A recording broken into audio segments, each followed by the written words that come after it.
Welcome back to the Road to National series. In today's episode, I'm going to take you through a lower dynamic workout. So my variation for this week wave is a 12-inch box squat, and this is the first week in the 3-week wave, so it's 75% of my 1 rep max for 3 sets of 5.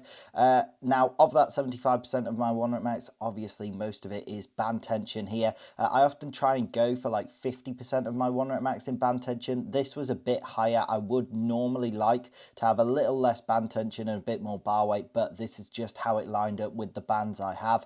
If I went one band down in the bands that I own, it would have been so much less band tension that it would have thrown everything off. So anyway, I was quite happy with the way these moved. In the first set, you might have seen I sort of fell down on the first rep. I'm not used to going into a deep box. This is the lowest height box I have at 12 inches, and it's basically full depth for me. So I'm trying to work out of power out of the hole, but I'm just not used to sitting on a box that low. I normally do like 16 or 18-inch boxes, but by the third set, I was happy with the fact that I was at least controlling the weight all the way to the bottom and then exploding up. So happy and excited to be doing those for the 3-week wave going forward. Then moving on to the first accessory here, I had weighted hip extensions. So I've only done weighted hip extensions twice before. I did them at 80 kilos and I think I managed to get some easy sets of 10.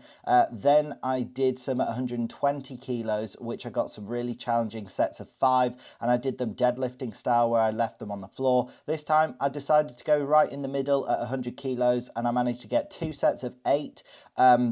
And then my strength failed and I decided to do a bit of a drop set to help burn out the glutes and hamstrings more.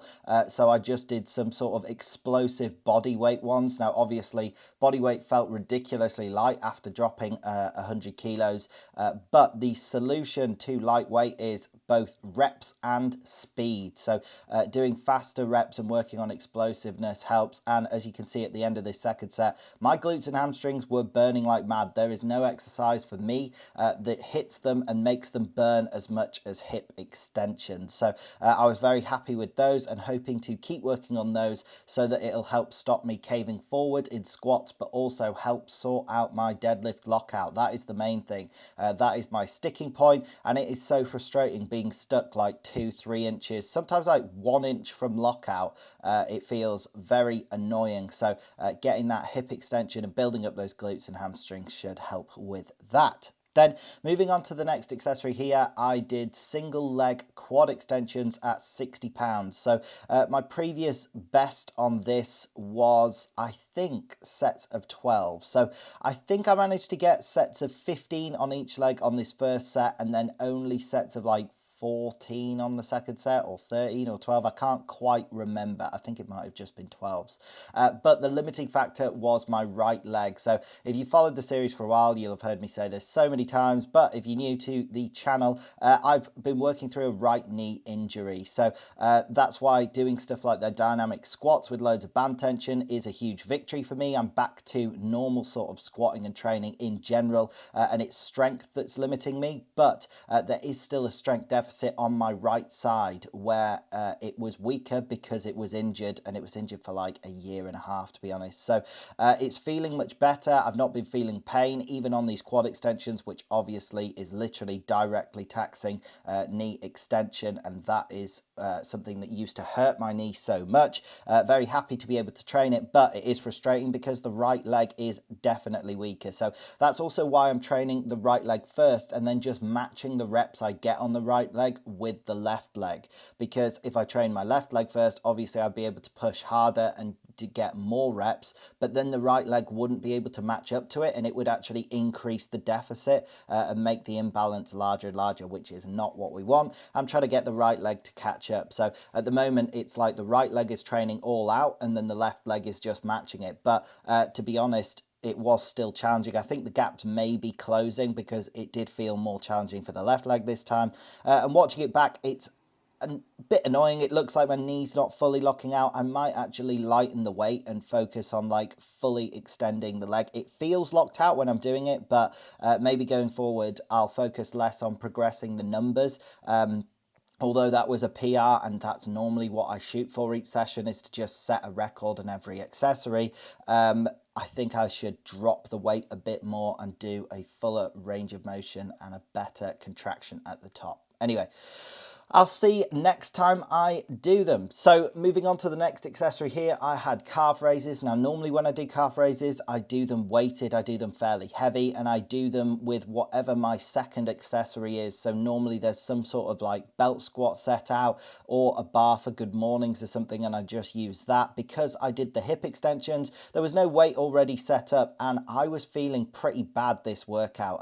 I've obviously edited out all of the breaks in between exercises, but I felt exceptionally sick, and I actually ended up being a little sick after this workout. So I just decided, for the sake of not extending the workout, to do bodyweight calf raises, but I did 2 sets of 40, again trying to move explosive because the weight is lighter. It's just my body weight, which is easy for me, but I say it's easy. It is so much more painful doing really high rep sets. This will still work on like the work capacity of my calves. It's not like junk volume. I'm not just throwing away for nothing, but this felt absolutely brutal. The pump in the calves was massive, and the DOMS, the delayed onset muscle soreness, the following days has been very severe. At the end of the second set, I was like, I literally couldn't walk, and that's because when you train with a light weight, you can approximate true failure really closely. Like if you think of failure as like a bar of energy, if you're doing 40 reps, you're doing 40 little segments, you get so close to failure if you can't do one more rep.